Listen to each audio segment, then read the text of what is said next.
lihat data per hari ini sudah ada 21 provinsi yang melaporkan kasus kurang dari 10, bahkan 8 diantaranya melaporkan tidak ada kasus sama sekali. Sebagai contoh, Kalimantan Tengah hari ini tidak melaporkan ada kasus baru, namun melaporkan ada 11 kasus yang sembuh. Kemudian kita lihat ada 10 provinsi yang kenaikannya di bawah 5, di antaranya adalah Sulawesi Tenggara hari ini melaporkan 2 kasus baru positif, tapi ada 10 kasus yang sudah sembuh. Demikian juga Sulawesi Barat, Kepulauan Riau ada 1 kasus yang sembuh 5 orang. Inilah yang kemudian kita yakini bahwa sebagian besar masyarakat kita telah memahami betul tentang hal-hal yang bisa dilakukan untuk mencegah terjadinya penularan COVID-19.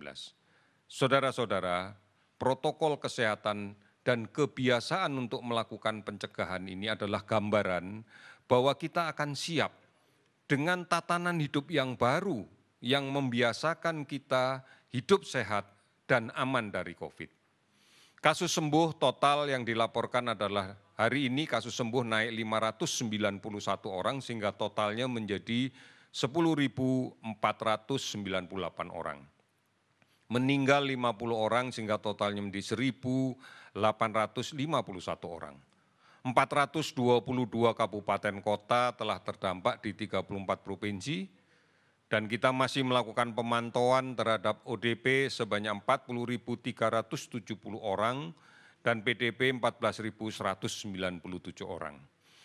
Saudara-saudara, kita harus meyakini betul bahwa upaya bersama tidak terputus untuk merubah perilaku kita agar mengikuti tatanan yang baru dengan kemudian mengedepankan protokol kesehatan. Inilah yang menjadi satu-satunya cara saat ini untuk melawan COVID-19.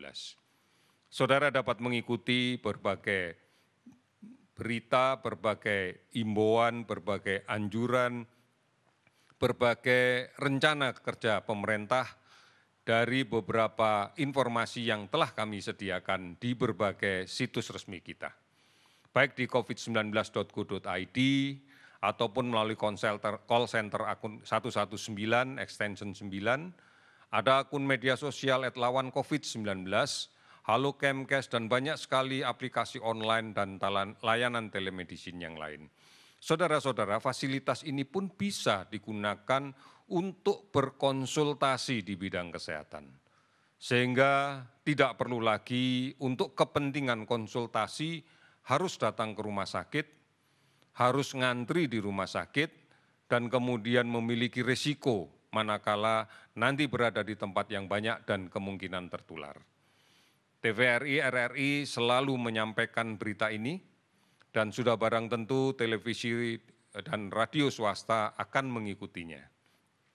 Oleh karena itu, saudara-saudara sekalian, kembali lagi kami mengingatkan, kalau kita aman karena menjalankan protokol kesehatan, maka kita akan terlindung dari COVID-19.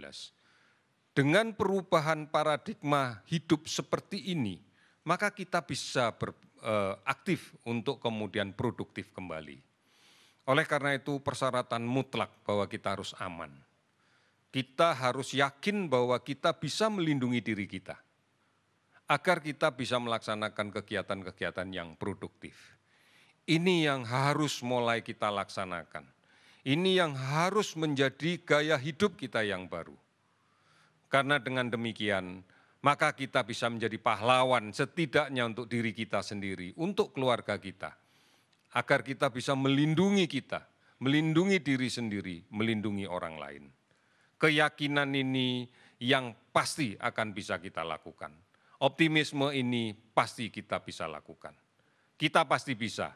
Indonesia pasti bisa. Sekian dan terima kasih.